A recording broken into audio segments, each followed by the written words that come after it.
Buonasera! Sejam bem-vindos à nossa aula A Bíblia e a História. Na aula de hoje nós vamos falar sobre fatos históricos e fatos bíblicos. Como é que a gente faz esse confronto? Que tipo de coisas nós estudamos para conseguir validar fatos, por exemplo, fatos bíblicos, o que está escrito lá na Bíblia. Na aula de hoje vocês vão descobrir isso e muito mais. Nós vamos falar sobre datação, falaremos sobre antes de Cristo, depois de Cristo, falaremos sobre o Êxodo e falaremos um pouquinho sobre a importância da história também. Quero dar as boas-vindas a todos que estão entrando por aqui. Quem não me conhece ainda, eu sou a professora Alessandra Inviti, mais conhecida como Ali Inviti. Sou arquiteta de formação, me formei tanto no Brasil quanto aqui na Itália, lá em Ferrara, há alguns anos atrás. Não vamos contar anos aqui, porque senão vocês vão começar a fazer a conta aí, vão começar a achar minhas rugas por aqui. E sou especialista em História da Arte e tenho mestrado em História. E já faz quase 3 anos que eu montei essa estrutura de cursos online de História e História da Arte, dentro de uma visão bem diferente da tradicional, porque a minha formação de arquiteta, historiadora da arte, inclusive engenheira, mas não contem muito para os arquitetos com engenheiro, o que tem? Tem uma briguinha, faz com que eu tenha uma visão um pouco diferente sobre história da arte, vendo todos os pontos de vista, que aliás isso é uma coisa que eu quero falar com vocês hoje, enquanto o pessoal está entrando aqui. Aproveito para dizer que deem coraçãozinho aqui na live, pega aquele aviãozinho ali embaixo e manda para os amigos para trazer bastante gente aqui para a nossa aula de hoje. A aula vai ter uma duração aproximada de 1 hora, vai estar dividida basicamente em 3 partes, tá?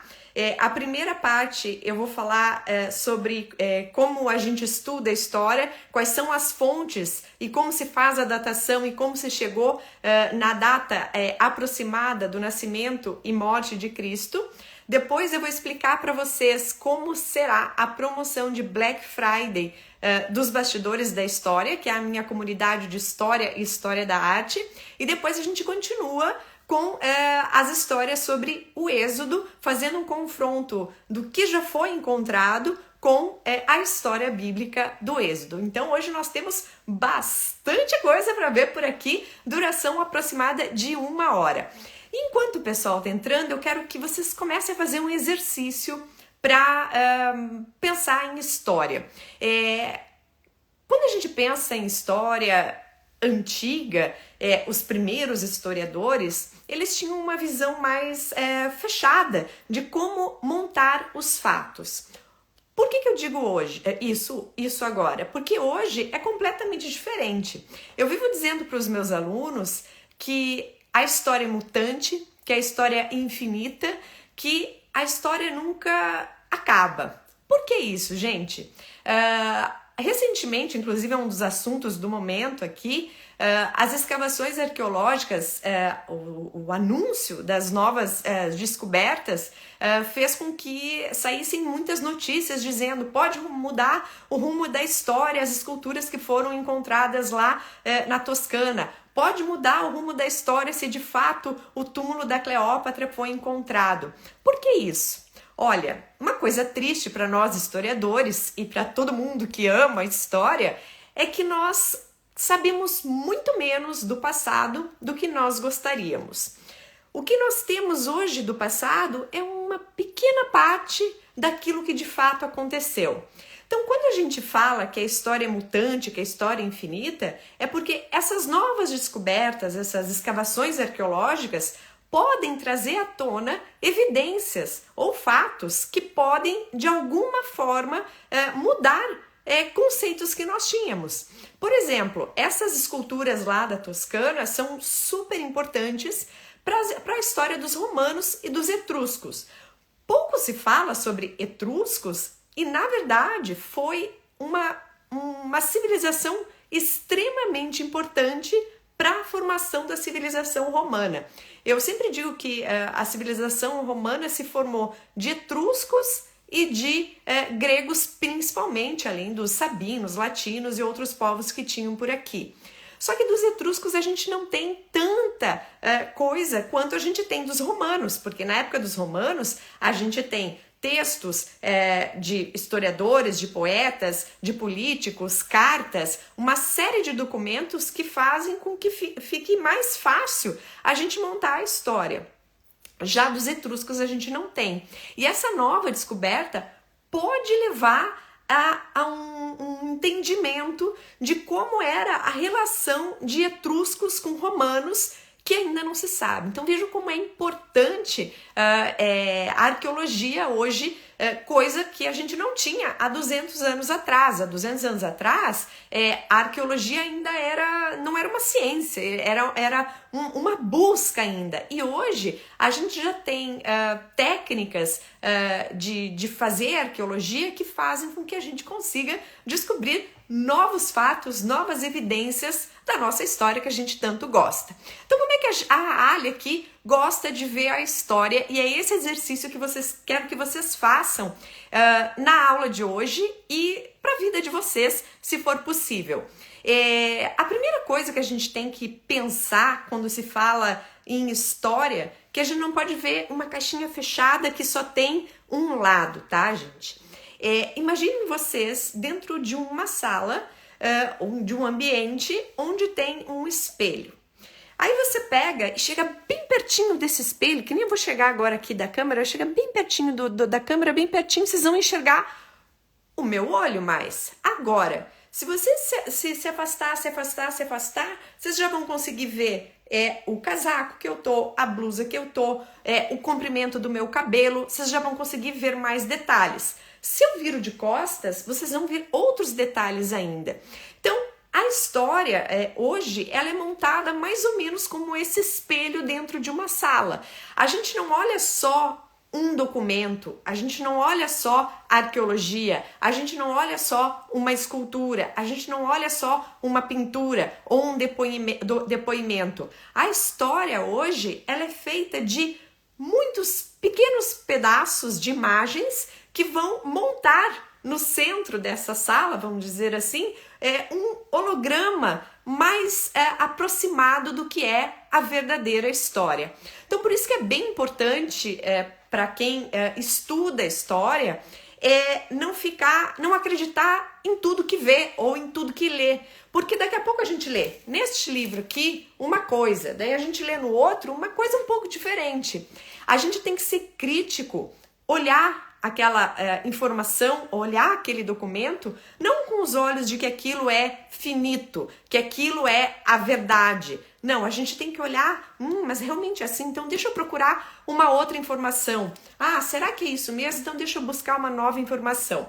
Então, talvez no final da aula de hoje vocês fiquem um pouco decepcionados em certo sentido, porque a gente não tem como dizer aconteceu assim, assim, assim, assado, Jesus nasceu em tal data, morreu em tal data, o êxodo aconteceu em tal lugar com tal faraó, foi assim que Moisés foi. Não, a gente acaba com muitas dúvidas, mas essas dúvidas são extremamente importantes para que a gente siga o nosso percurso de conhecimento e de buscar cada vez mais a verdade histórica.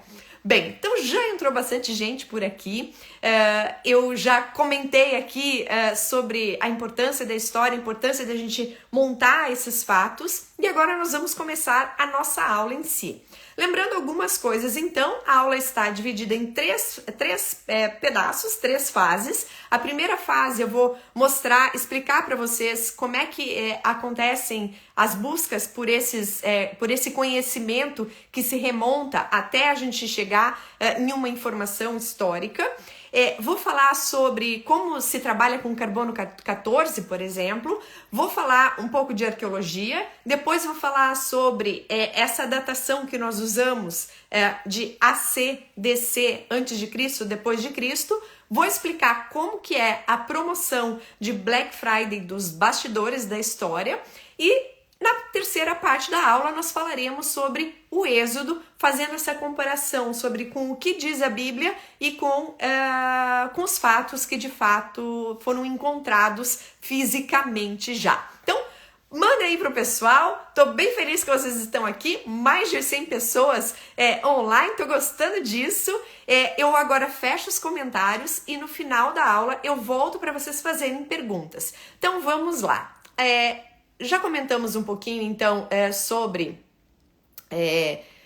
essa maneira diferente da gente ver a história hoje, que a gente tem que olhar com um olhar mais amplo, não pensando, isso é assim, fixo e não tem outra alternativa. Não, a história ela é feita de vários caminhos, várias disciplinas que acabam se juntando e montando esse holograma que fica o mais próximo da realidade. E como é que são realizados esses estudos de história e história da arte? Bem, quais são as fontes? Quando a gente falando de história, o historiador não pode falar sem falar fontes. Fontes é de onde você tira aquela história.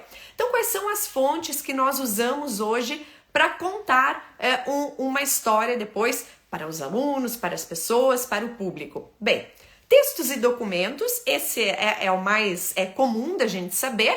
Claro, os textos e documentos a gente usa tanto textos que são atuais, quanto textos da antiguidade. Principalmente quem trabalha com história antiga tem que ter contato com Heródoto, que é considerado o primeiro historiador da história, lá no século V a.C. Ele escreveu sobre gregos, escreveu sobre o Oriente um pouco. Temos Plutarco, temos Suetônio, Plínio Velho, Plínio Jovem e outros, Cícero. Temos esses textos que muitas pessoas me perguntam, Ali, mas esses textos são os textos originais? Foi o livro que chegou lá do Suetônio, que escreveu a vida dos 12 Césares, chegou até nós? Infelizmente não. Imaginem que estamos falando aqui do Heródoto, por exemplo, século V a.C., o texto original dificilmente vai chegar nas nossas mãos. O que chega para nós são cópias das cópias, e algumas vezes a gente tem o fragmento original. Então, para remontar esses textos é extremamente complexo. A gente tem que fazer uma junção dos fragmentos originais, das cópias que nós temos, comparando uma cópia com a outra, tentando produzir o texto da forma mais fiel possível. Mas eles são, sim, ainda referência. Uma grande cartada que nós temos hoje no estudo da história é a arqueologia, que é a ciência que estuda as culturas, o modo de vida das pessoas através de objetos materiais e de sítios arqueológicos. A arqueologia, ela estuda desde um pedacinho de cerâmica, uma moeda, até as camadas que estão na Terra. Então aqui eu trouxe duas imagens para vocês, onde a gente vê esse processo chamado estratigrafia, que se usa em arqueologia, onde o arqueólogo e toda a sua equipe, numa equipe de escavação arqueológica, é formada não só de arqueólogos, mas a gente tem historiador, a gente tem engenheiro, tem uma série de outros profissionais. E eles vão abrindo aos poucos essa camada e criando as camadas históricas. Como assim? Imagine o seguinte, vamos pegar como exemplo um incêndio. Se eu sei que em Roma, pelo texto do Suetônio, pelo texto do Plutarco, aconteceu um grande incêndio em Roma, aproximadamente no ano de 64 d.C. Bem, então eu vou nesse sítio arqueológico aqui, falando de Roma, no Fórum Romano, por exemplo, buscar se eu encontro alguma camada que me mostre esse incêndio. E isso é possível, gente. Então, eles vão fazendo essa abertura lenta, e por isso que as escavações arqueológicas demoram tanto tempo, porque é um trabalho muito minucioso. A gente não pode chegar lá escavando com uma escavadeira, muitas vezes tem que fazer esse trabalho manualmente, e eles vão montando essas camadas do que é parecido uma com a outra. E depois eles vão identificando, olha, aqui pode ter acontecido um terremoto, aqui pode ter acontecido um incêndio, aqui pode ter acontecido isso ou aquilo, ou aqui tinha uma fundação de pedra que depois foi substituída por uma fundação de concreto, por exemplo. Então, essas camadas eles identificam e vão começar a estudar isso. E quando eles abrem tudo isso, eles encontram uma série de objetos. E esses objetos também são parte do nosso estudo. Então, outra fonte importante não é só a camada que é feita ali na arqueologia, mas também o próprio material que é encontrado. O que é encontrado, Ali? Bom, uma das coisas que mais se encontra quando se faz uma escavação arqueológica são pedaços cerâmicos, pedaços de vasos, pedaços cerâmicos mesmo. Isso aí tem uma infinidade, às vezes o vaso cerâmico inteiro também, porque era um material muito fácil na época. Por exemplo, as garrafas de vinho da época eram vasos cerâmicos, para armazenar alimentos se armazenava em vasos cerâmicos, para fazer aquecimento de alimentos se fazia em vasos cerâmicos, para guardar água, para transportar água. Então, é uma coisa que a gente tem em abundância, certo? E outras coisas, como moedas, tábuas de argila, papiros, cerâmicas, restos de alimentos, restos mortais, e todos esses elementos nos ajudam a montar a história. Vou dar um exemplo aqui. Se a gente pegar uma moeda, no Fórum Romano, a gente sabe que existia um templo dedicado ao divo Júlio César, ao divo Júlio César, ou Júlio César divino. Só que a gente não tem mais o templo lá. A gente tem alguns restos no local, mas não temos mais a base, as paredes, o local onde ficava a escultura do Júlio César, a cobertura, tudo isso a gente não tem. Mas olha só que interessante, nessa moeda aqui do século I a.C., a gente tem um desenho onde aparece o templo dedicado a Júlio César. E daí, opa, a gente pode usar isso como elemento? Claro, no mínimo, isso aqui já está indicando pra gente que esse local de fato existiu. Então vejam como uma moeda não é só uma moeda, não tinha só o valor naquela época, mas também pode agregar valor e agregar informações quando nós estamos montando uma história. Aí tem outro elemento bastante interessante quando a gente estuda a história, e aí que eu gosto de juntar história com história da arte. As pessoas acham assim, a história da arte, para que eu vou estudar uma escultura, uma pintura? Gente, as esculturas, as pinturas, elas podem trazer informações preciosas pra gente, porque elas refletem aquele momento, o material que era usado, a forma como era feita, até imagens das pessoas, retratos. Imaginem que a fotografia, por exemplo, é uma coisa super recente. Se eu acho uma escultura do Otávio Augusto, primeiro imperador romano, lá do século I a.C., eu consigo imaginar o rosto desse imperador, que não seria possível se a gente não tivesse uma obra de arte. Então, olha que interessante, eu trouxe aqui uma imagem de uma escultura do rosto aqui do Otávio Augusto, e na arqueologia a gente já tem até identificado a tipologia do cabelo do Otávio Augusto. Ele usava basicamente esses 3 tipos aqui de franja, e quando se encontra uma escultura que já tem esse tipo de cabelinho ali, pode ser uma escultura do Otávio Augusto, e essas esculturas nos ajudam a remontar o rosto de personagens famosos como Júlio César, como Otávio Augusto, Cleópatra, que a gente não sabe ainda como que é o rosto dela de fato. E aí, gente, que eu digo, olha só que interessante que essa notícia de que talvez o túmulo da Cleópatra tenha sido encontrado, isso pode trazer pra gente a resposta desses séculos aqui que a gente está buscando, querendo saber como é que é o rosto da Cleópatra. Então, essa junção de elementos é extremamente para que a gente possa montar uma história e conhecer datas, conhecer como eram as pessoas, como é que eram os personagens. Bem, e falando em data, como é que a gente descobre a data? Olha só como é bem mais complicado do que a gente imagina. Hoje a gente pensa assim, antes de Cristo e depois de Cristo. Mas vocês já pensaram que se vocês chegassem lá para o Júlio César, no ano da morte dele, que foi 44 a.C., e falasse assim, Júlio César, então tudo isso aconteceu lá em 37 a.C. O Júlio César, o quê? 37 a.C.? Como assim? O Júlio César não ia entender nada se a gente fizesse uma referência usando como ponto de referência Jesus Cristo. Se é antes de Cristo, Jesus não existia ainda. Então, como é que eles contavam o tempo naquela época? Como é que os romanos contavam o tempo?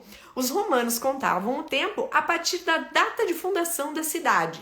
E aí que começa a complicar a nossa cronologia aqui da história, porque cada local, cada civilização tinha uma forma de contar o tempo. Puxa vida, Ali, então agora complicou mesmo. De fato, não é nada simples a gente montar uma data e falar, olha, aconteceu em 30 de setembro de 1185 a.C. Como é que a gente vai dizer isso, gente? As datas são aproximadas. Normalmente, você encontra nos livros de história o Czinho ponto, cerca de, aproximadamente, e isso não só com datas, por exemplo, data que foi construído um templo, data que morreu algum personagem importante. E o trabalho que a gente faz hoje é um trabalho complexo, porque quando a gente pega um texto, então, romano, a gente vai ter um tipo de datação. Quando a gente pega um texto grego, a gente vai ter outra referência de datação. Os gregos contavam, por exemplo, a partir da data da primeira Olimpíada, 776 a.C., e depois a gente tem que fazer uma junção de tudo isso para conseguir remontar a data dentro do padrão que nós usamos hoje com esse sistema de datação antes de Cristo e depois de Cristo. Então nós temos na história uma cronologia chamada relativa, que é aquela aproximada que a gente diz, olha, a civilização romana veio depois da civilização assíria, por exemplo. Ou a gente tem uma cronologia absoluta, um pouco mais precisa, vamos dizer assim, quando eu tenho um documento, uma inscrição que fala lá, esse documento é do ano 23 do reinado do Ramsés II, por exemplo. Então, essa é uma data bem determinada. Não é qualquer ano, é o ano 23 do reinado do Ramsés II. E aí, com isso, a gente faz esse cruzamento de dados e vai chegando na data aproximada. Temos a datação científica, que é feita com estudos científicos como o radiocarbono, que é o carbono 14, famoso, que todo mundo já ouviu falar de carbono 14. Temos o estudo do número de anéis que tem na madeira. Isso indica a árvore, ela vai crescendo, né? E vai formando esses anéis, e aí o número de anéis nos indicam o tempo também. Temos o estudo dos minerais, pinturas, mapas, plantas, enfim, fotografias e outros elementos que a gente faz com análise científica. E eu quero falar um pouquinho mais justamente sobre o carbono 14. Primeiro que muita gente tem essa pulguinha atrás da orelha sobre como funciona o carbono 14. Carbono 14 é um isótopo radioativo que tem em materiais orgânicos, ou seja, tem que ser em matéria viva, tem que ser em madeira, numa semente, num material que em algum momento já foi vivo, num corpo humano. E esse carbono 14, ele vai acabando ao longo do tempo. Então, quando a gente faz a análise, por exemplo, em um pedaço de madeira, a gente avalia qual é a quantidade de carbono 14 que tem nesse material orgânico para ter uma data aproximada de quando é esse pedacinho de madeira. Ali, qual é a precisão disso? Longe do que de ser a data precisa, gente. A gente tem aí uma precisão de mais ou menos 50 anos, de mais ou menos 70 anos. Mais 70 anos, 50 anos é muita coisa. De fato, é muita coisa se a gente pensar no hoje, o quanto é fácil a gente dizer que uma guerra aconteceu em 1914. Agora, quando eu estou falando de uma história que aconteceu em 3000 antes de Cristo, estou falando de mais de 5000 anos que já se passaram, e 50 anos nesse arco tão grande de tempo acaba ficando uma data bastante precisa, vamos dizer assim. Só que nós temos que tomar cuidado com essa análise do carbono 14. Por quê? O local pode ter sido contaminado de alguma forma. Como assim, Ali? Olha só, eu vou dar um exemplo que na hora vocês vão entender como é.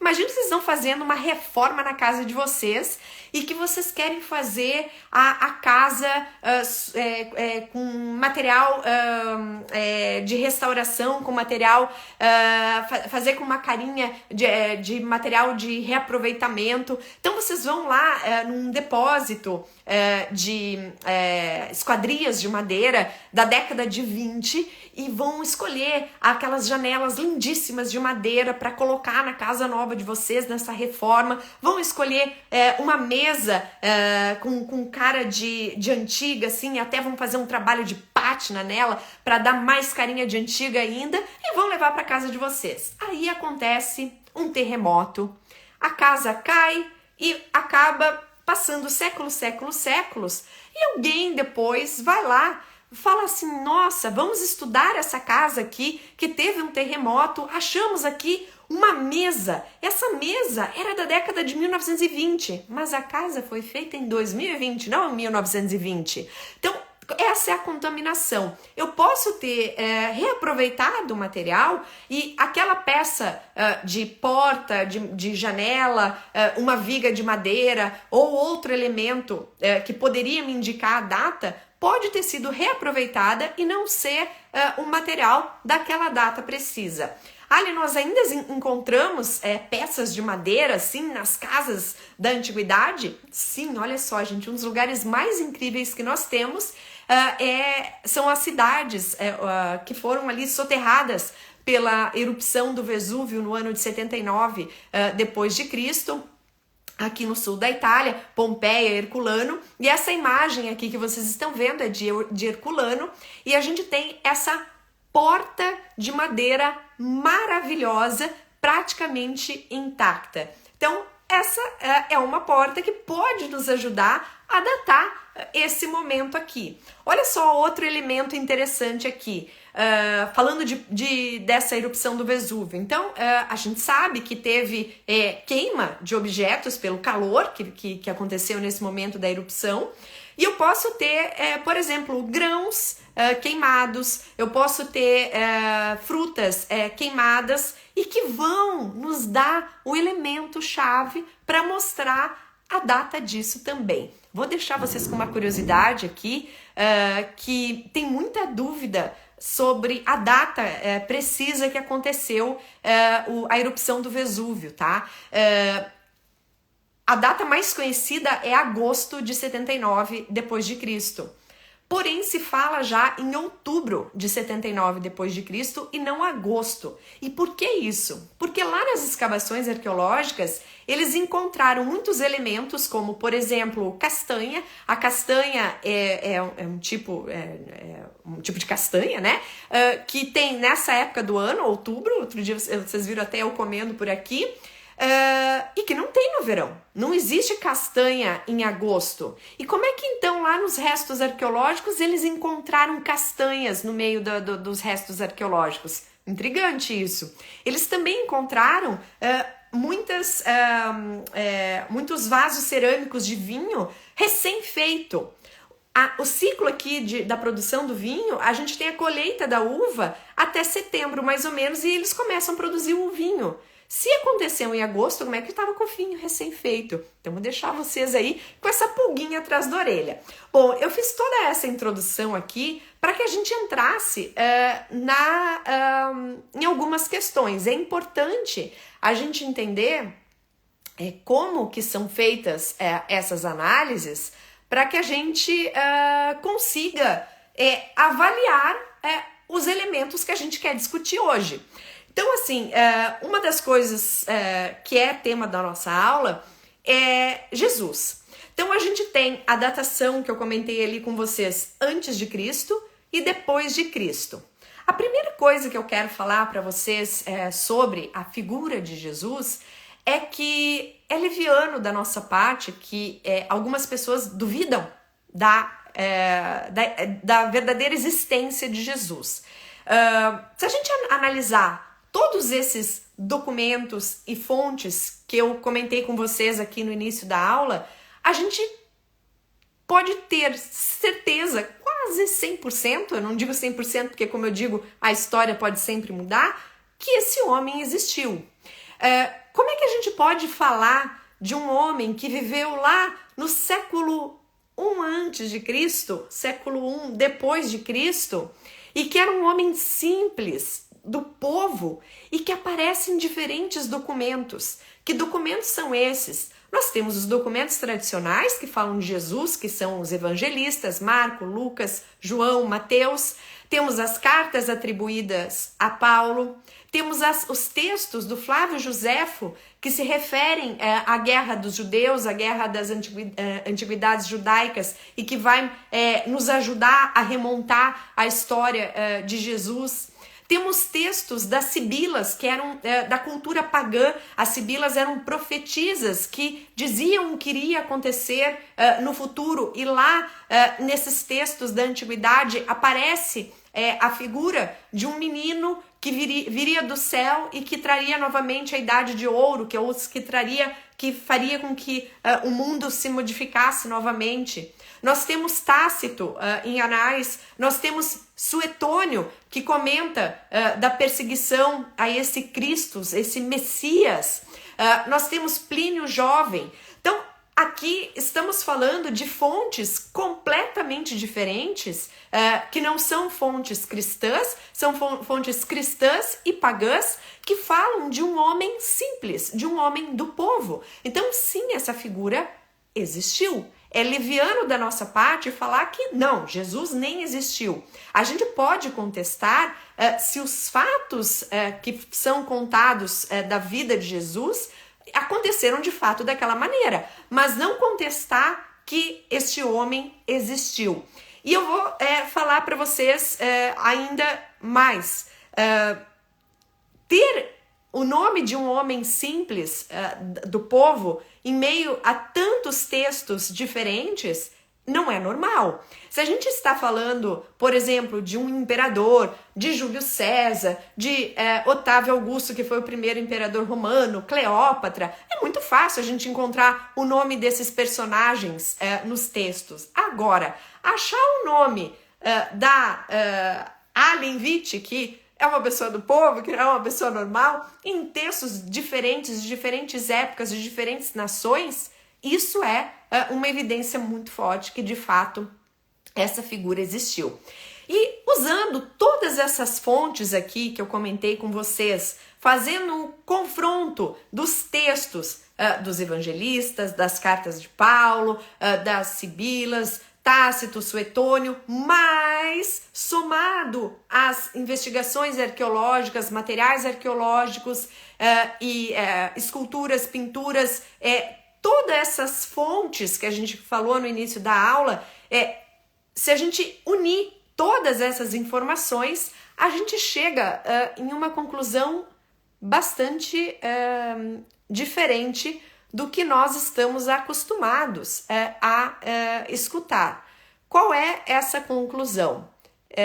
A gente chega à conclusão que Jesus não nasceu, não é o nosso marco aqui de antes de Cristo e depois de Cristo, não é esse ano do nascimento de Jesus que nós entendemos. Por quê?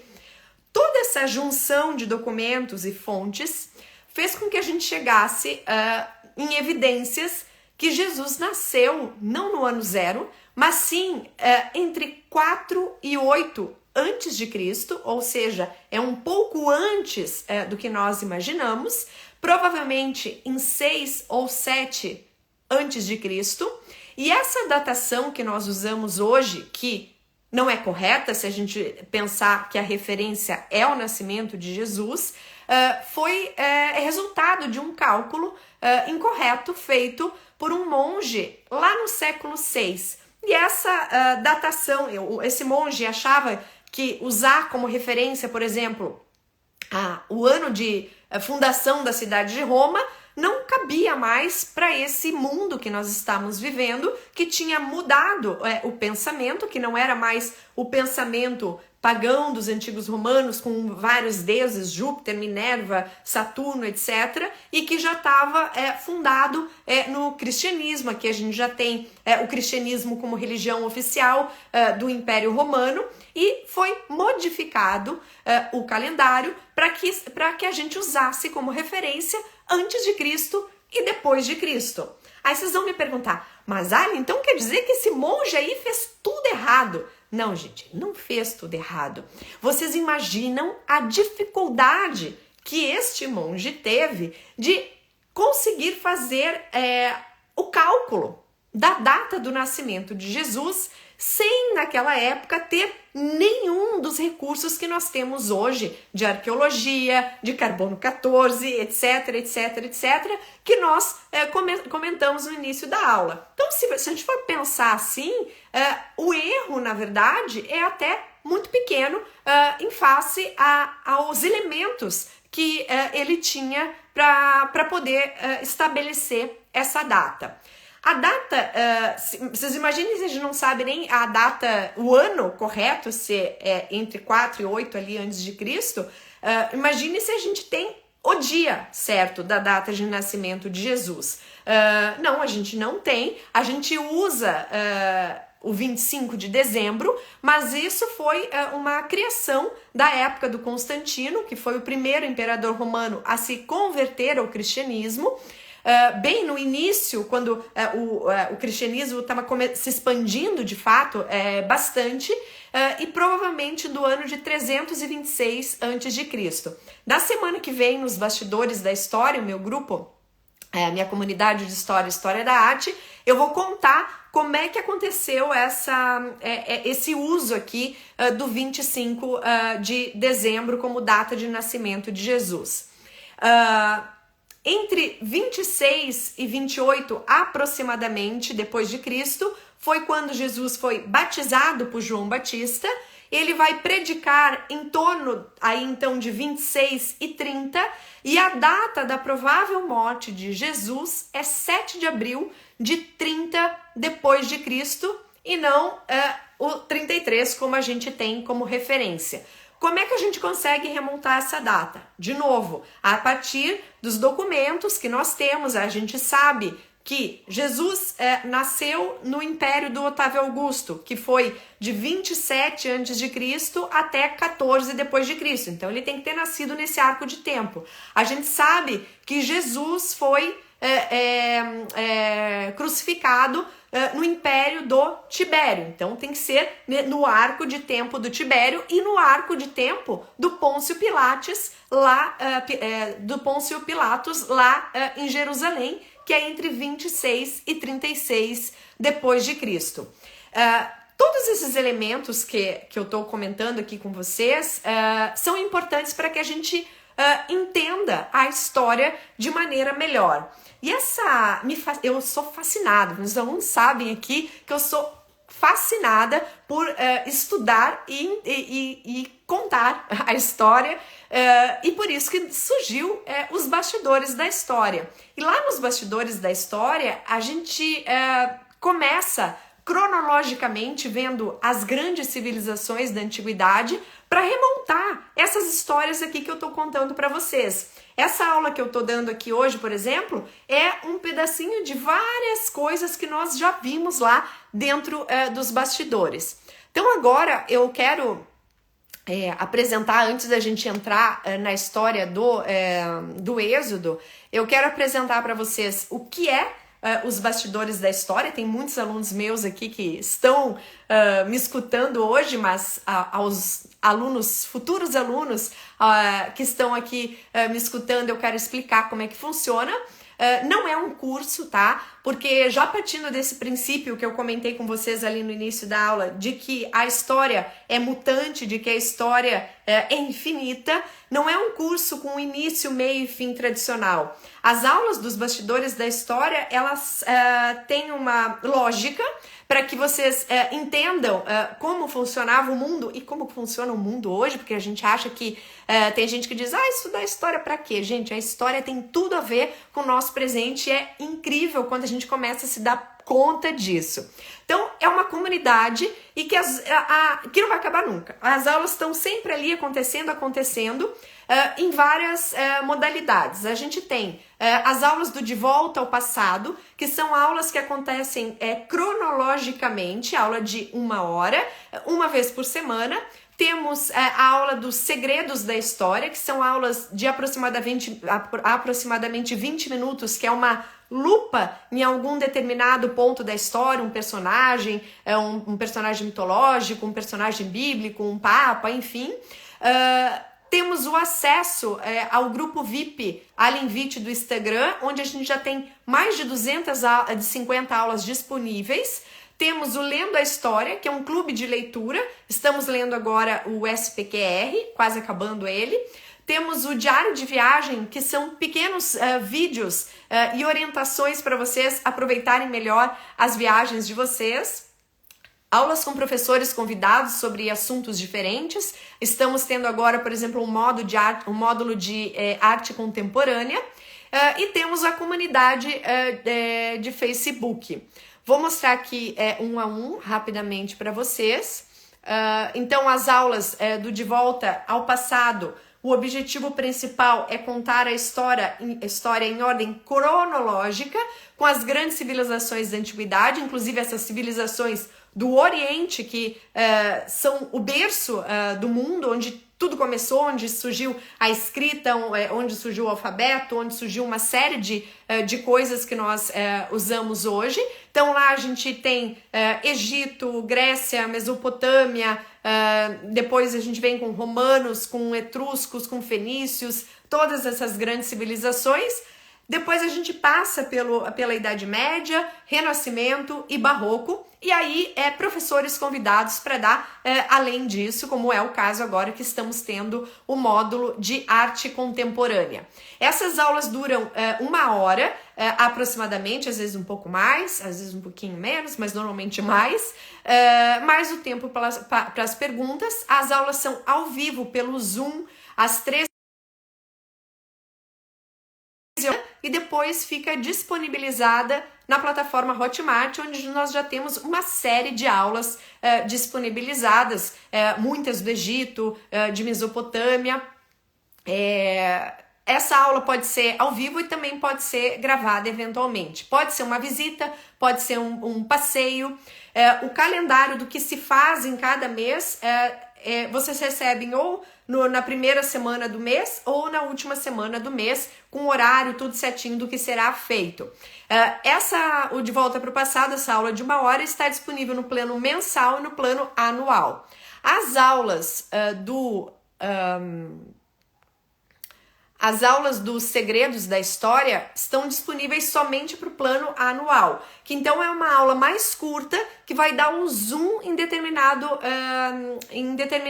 elemento da história, tá? Aliás, deixa eu contar, já que é Segredos da História, eu vou contar para vocês. Meus alunos dos bastidores vão saber agora. Esse mês, no próximo sábado, eles vão ter uma aula extra, porque nós iremos visitar Vinci, a cidade onde nasceu Leonardo da Vinci. Eu vou fazer uma aula ao vivo lá de Vinci para o grupo dos bastidores da história. Então esses são os segredos, tá? A gente faz passeio, a gente faz muitas coisas legais. Bem, Segredos da História. Depois aqui o Lendo a História, que são livros. O livro você pode comprar ou não, tá?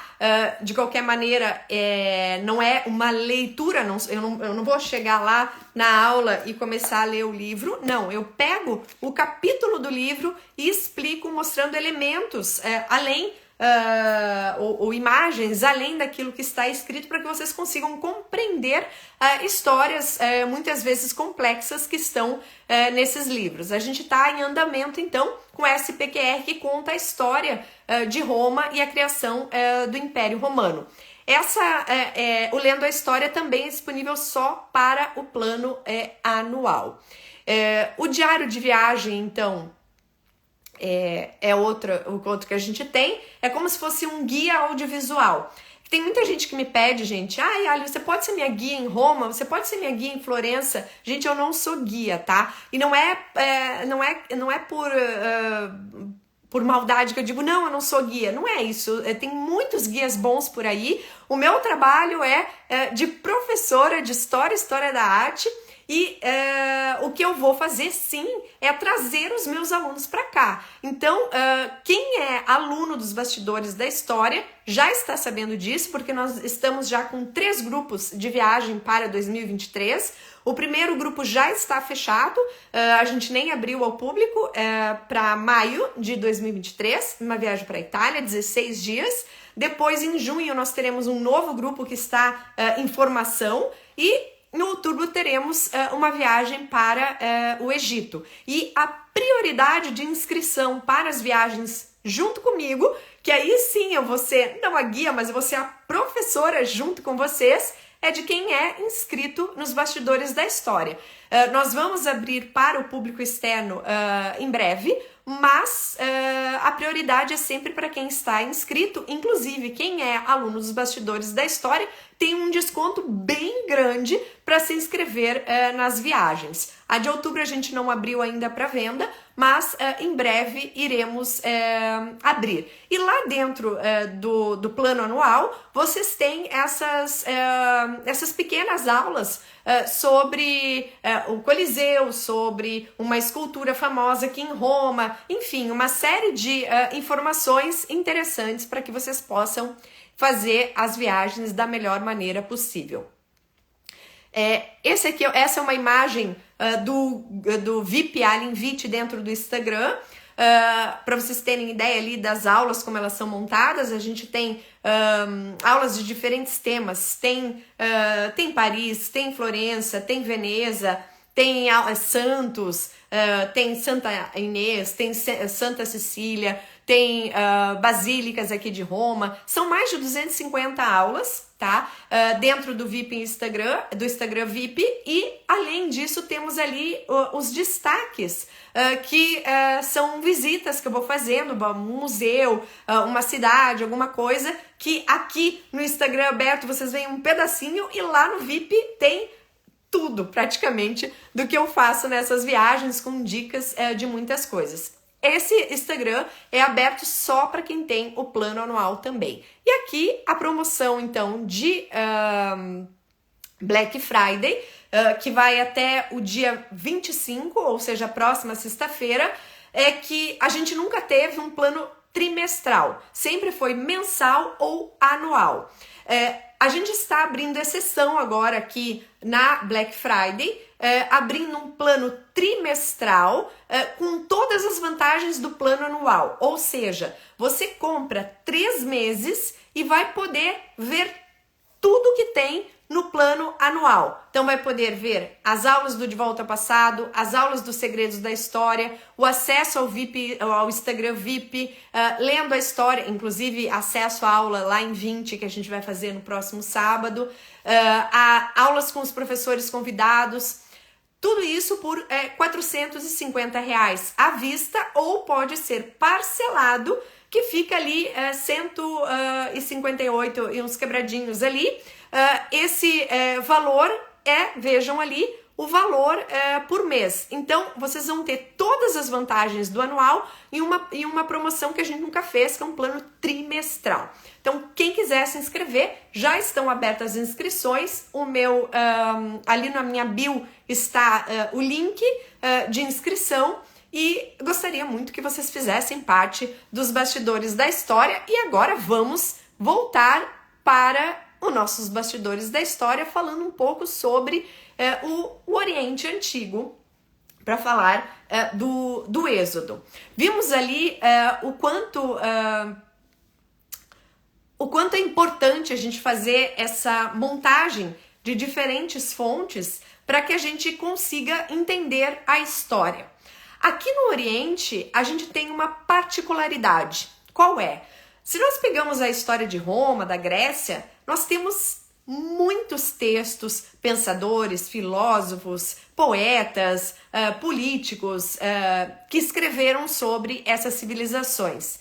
Já lá no Oriente Antigo, a gente tem uma escassez desse tipo de documento. E o documento que é melhor, que conseguiu conservar melhor a história do Oriente foi justamente o Antigo Testamento. E aí que chega numa questão interessante da história, foi que essa vontade de entender os textos do Antigo Testamento e do Novo Testamento fizeram com que acontecesse uma corrida de investigação no Oriente. Então, a história do Oriente, apesar de ser muito antiga, ou seja, comentei com vocês ali que foi lá que nasceu escrita, que foi lá que nasceu o alfabeto, uma série de coisas, o calendário, sistema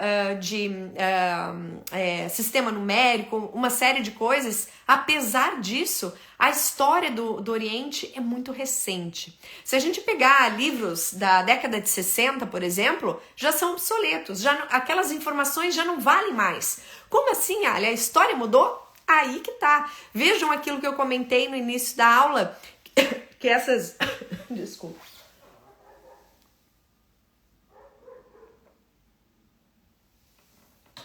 Eu tava tentando segurar e não beber água, mas eu tô falando demais. Bem, o que eu comentei no início da aula, que a arqueologia traz uma série de elementos novos, aqui no Oriente isso é fundamental.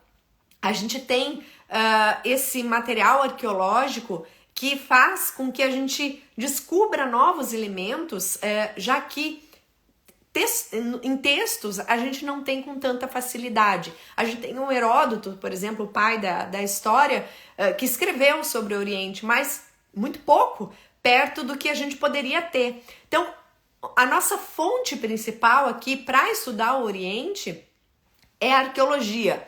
E aí o que é feito? É um confronto com o que nós temos de textos no Antigo Testamento, por exemplo, o Novo Testamento, o que nós temos de inscrições com hieróglifos, etc., etc., com o que se encontra no local. Então, essa motivação aconteceu sobretudo em função de entender se aquilo que estava escrito na Bíblia de fato aconteceu ou não. Então, claro que a gente não vai fazer hoje uma análise de todos os fatos bíblicos, mas nós vamos falar de um mais especificamente, que é o Êxodo. O livro do Êxodo da Bíblia conta uma das passagens mais importantes da história do povo de Israel, que é a fuga do Egito, que vai marcar a primeira Páscoa, que coincide aqui com a nossa história, por exemplo, de Jesus, que a gente comentou antes, que aquela data provável de crucificação de Jesus é a data que era a Páscoa naquele ano de 30 depois de Cristo.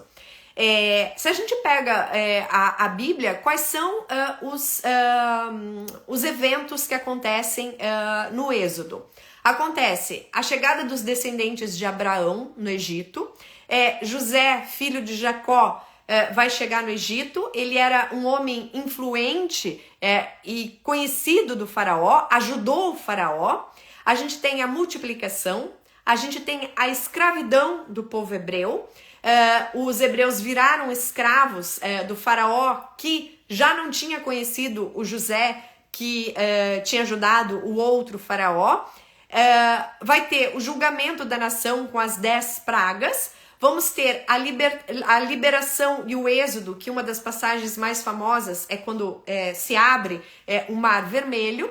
E vamos ter a conquista da Terra Prometida. Então, uma das passagens mais importantes do Êxodo é justamente a abertura do Mar Vermelho, que seria o momento que então o faraó vai acabar, depois das pragas e tudo, ele vai entender que ele tem que liberar os hebreus. Os hebreus vão sair do Egito e depois o faraó vai se arrepender e vai atrás de Moisés, que estava guiando o povo hebreu com o seu exército, e o Senhor vai então falar para Moisés tocar com o cajado no chão e o mar vai se abrir para o povo passar, e assim eles conseguem se libertar do faraó e do seu exército.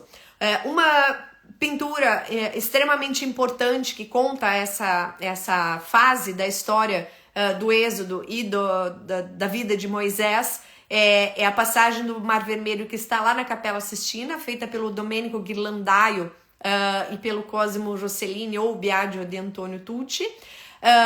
Foi da primeira fase de decoração da Capela Sistina. Domenico Ghirlandaio, um artista super importante, ele foi professor do Michelangelo Buonarroti, e retrata essa passagem bíblica que hoje nós vamos analisar um pouco. Bem, primeiro de tudo, antes da gente pensar se esses fatos aconteceram, vamos imaginar uma hipótese. Pensando que o êxodo aconteceu, eu tenho que achar esses elementos fisicamente em algum lugar. A gente tem que achar um documento de um faraó que fale alguma coisa, a gente tem que achar, por exemplo, no massacre das crianças, a gente tem que achar uma série de crianças assassinadas, ou corpos, de meninos. A gente tem que ver o determinado momento lá que teve fome, ou então escassez de coisas na arqueologia ali que possa nos identificar um momento de falta de alimentos. A gente tem que avaliar fisicamente para ver se existe algum elemento que mostre tudo isso.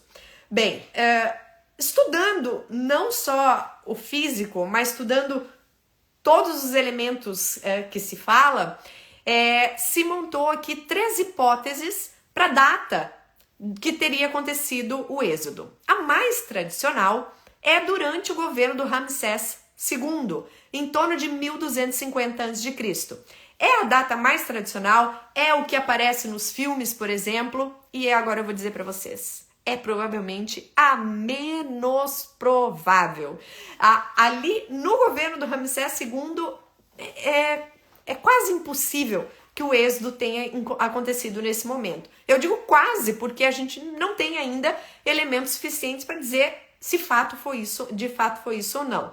Mas vem da ideia porque na Bíblia aparece que os hebreus foram escravos em Pi-Ramsés, que foi a cidade construída por Ramsés II. E pelo pai também. Outra hipótese, no período entre os governos de Hatshepsut e Tutmés III, ali em torno de 1450 a.C., e aí uma hipótese totalmente nova e que abre uma série de problemas, vamos dizer assim, que é no final do Império Médio. Ou seja, aproximadamente 400 anos antes desse 1250 aqui que a gente acreditava até então. E por que eu digo que é uma hipótese incômoda? Porque se de fato essa terceira hipótese for comprovada em algum momento, gente, toda a cronologia da história vai ter que ser modificada, tá? Então vejam como é complicado a gente afirmar alguma coisa. Mas a Ali aqui, a professora Ali, adora colocar pulguinhas atrás da orelha. Por que essa hipótese existe? Vamos ver alguns elementos que fundamentam essa terceira hipótese, essas motivações. Bom, para a gente descartar, de certa forma, a hipótese do Ramsés II, vamos pensar como é que foi o governo do Ramsés II. Ele foi o maior faraó do Egito, governou por quase 67 anos, Segundo, a gente já encontrou a múmia do Ramsés II e o estudo da múmia diz que ele faleceu ali em torno de 90 anos. Então, de fato, ele deve ter governado esses 67, quase 67 anos, conforme todos os documentos que nós temos, e foi um período muito próspero para o Egito. Foi um momento que construímos lá no Egito monumentos, temos lá, por exemplo, os monumentos famosos lá de Abu Simbel, o templo de Ramsés II e da esposa preferida dele. Temos reformas, ampliações em templos, não só em um local, mas em vários locais do Egito, o que não condiz muito com a história de eu devo ter um momento de praga, eu devo ter um momento de fome, de castigos divinos para que os egípcios entendessem que eles não podiam tratar o povo hebreu assim. Então, não condiz muito com a coisa. Esse momento de fome, de seca, nós encontramos elementos disso lá em torno de 1801, com outro faraó, o faraó Amenhotep III.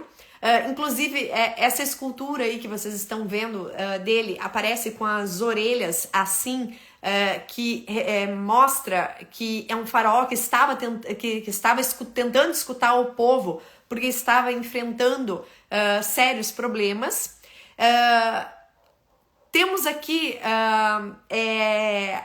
outros elementos que mostram a morte de meninos, por exemplo, nesse momento aqui. Então, é um elemento que pode nos levar lá para o Médio Império e não para a data que se entende aí em torno de 1250, 1300 a.C. Outra coisa interessante, essa estela aqui, que é chamada de estela de Merentap, ou também conhecida como estela de Israel, menciona Israel. O que significa, o que quer dizer essa peça aqui de pedra? Tem várias inscrições ali do faraó Merentap, que é filho do Ramsés II, comemorando vitórias do faraó. E lá embaixo, nas últimas linhas, vai mencionar vitória do faraó em Israel. Opa! Estamos falando aqui, filho do Ramsés II.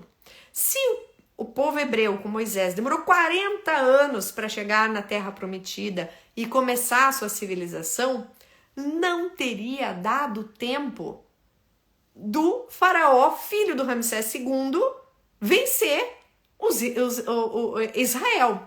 Então, essa pedra aqui nos coloca uma pulguinha atrás da orelha que não pode ter sido durante o reinado aqui do Ramsés II, por uma questão de lógica mesmo, pelo tempo do que conta a Bíblia.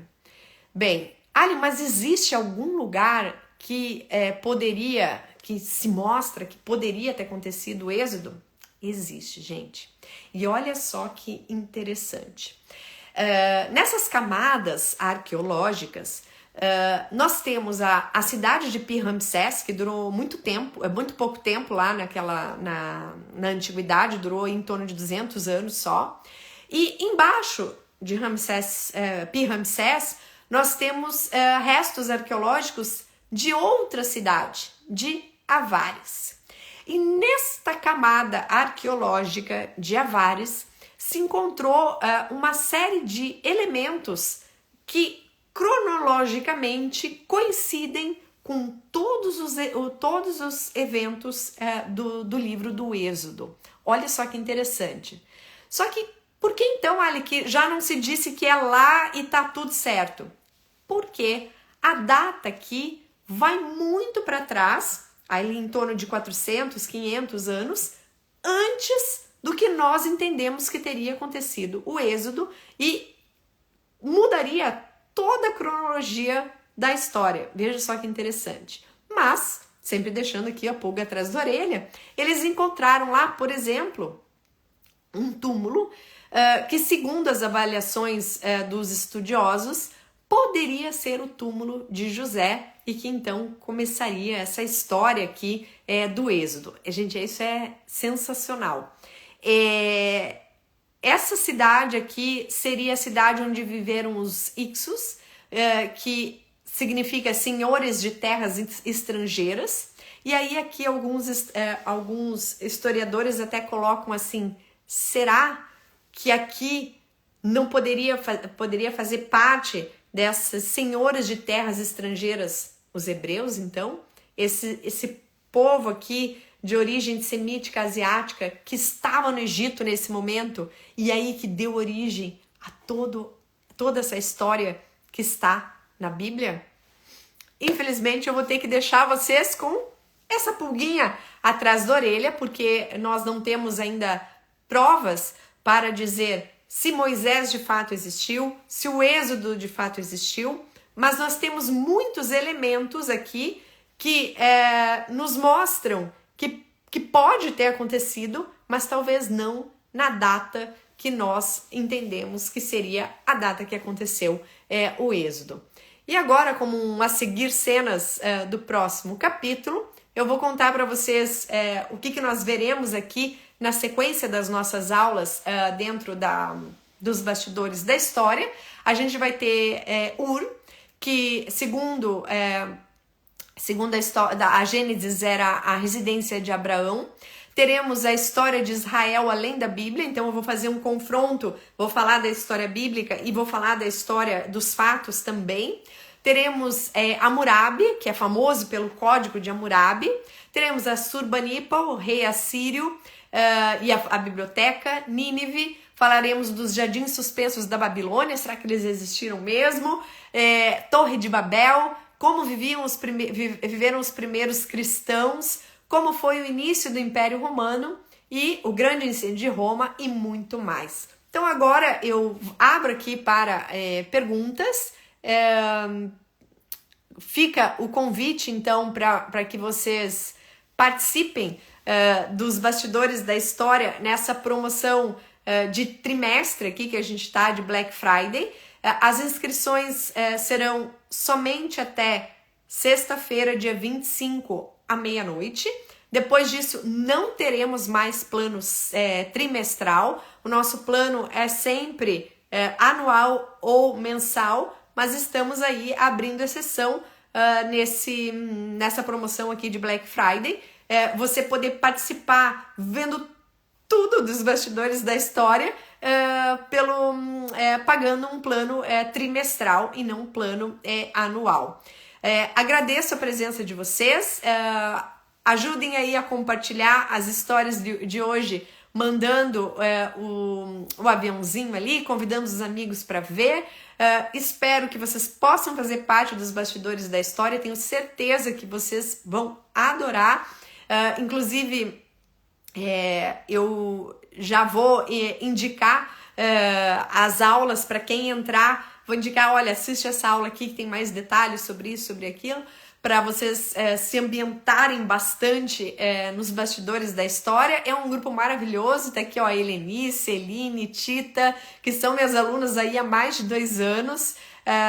A gente fala lá, né, Tita, né, Helenice, né, Eline, que a história é infinita, que é assim, a gente não vai acabar nunca, esse grupo é maravilhoso. Obrigada, Maria Adélia, que bom que você está aqui também. Agradeço a presença de vocês então. Essa aula ficará disponível por alguns dias aqui no Instagram e também no meu canal do YouTube, que daqui a pouquinho ela estará disponível por lá. O link de inscrição já está ali na minha bio, quem quiser participar. Lembrando que quem fizer parte dos bastidores da história vai poder viajar com a gente também. Teremos então esses 3 grupos para o próximo ano, para a Itália e para o Egito. E espero que vocês possam fazer parte. Deixa eu ver aqui se tem alguma pergunta. Por que estão achando que o túmulo é encontrado da Cleópatra?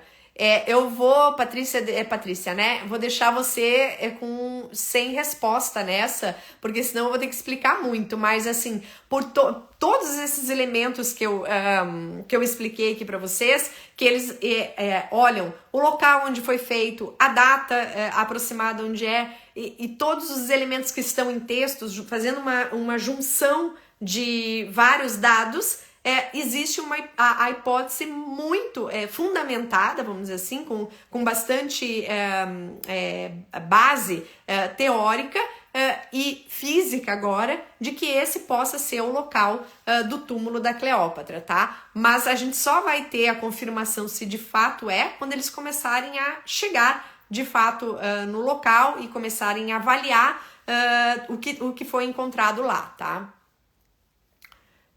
Cadê? Não conta só o que sabemos pelo Google. Isso mesmo, Tita. A Jéssica tá fazendo: o mitraísmo romano seria o porquê da data popular do nascimento de Cristo? Não, Jéssica, não é isso, tá? Tem a ver, na verdade, com a mitologia greco-romana, tá? Que essa aula é o que eu vou explicar na próxima semana para os alunos dos bastidores da história. Cadê? A Virgínia pedindo livros básicos. Os livros eu sempre coloco aqui, Virgínia, tem uma série de livros que eu já indiquei aqui. Que depende do tema que você quer, tá? Pro início de história da arte, depende do que você quer. A gente tem de história da arte, por exemplo, o Jansson, que é um livro que eu gosto muito, que é Iniciação à História da Arte. Temos o Gombrich, que é um dos autores mais famosos de história da arte. Mas teria que ser mais específico assim no tema que você quer. O básico mesmo de história da arte seriam esses, tá? Cadê? A Maria Elina vem mesmo, vem em junho. Quanta coisa se sabe, quanta coisa ainda temos que descobrir. História é algo fantástico, é verdade. Quero ir para o Egito.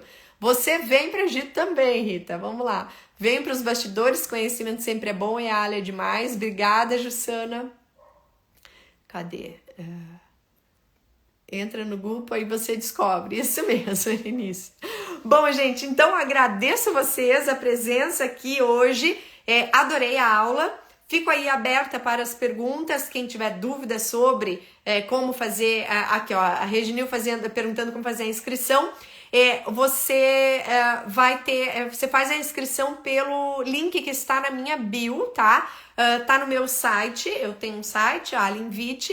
Lá você tem todas as minhas informações, mas aqui fechando a aula, eu já vou colocar nos stories o link também, tá? A Patrícia falando que o sonho é conhecer o Egito. O Egito é demais, eu tô louco pra voltar pro Egito, porque eu já conheço, e voltar com o grupo dos bastidores vai ser especial. Bom, gente, um grande beijo. A Bel aqui falando, vale muito a pena participar desse grupo dos bastidores, vale mesmo, gente. Olha, é muito legal. Os bastidores da história não tem outra coisa igual, gente. Porque lá a gente fala de história, a gente fala de arqueologia, a gente fala de mitologia, a gente fala de história da arte. Eu junto esses elementos, é muito legal mesmo. A Dani tá falando aqui, ó, que quem se cadastrou vai receber por e-mail também. Isso mesmo, Dani. Obrigada pela informação. E espero vocês nos bastidores da história. Um beijo grande!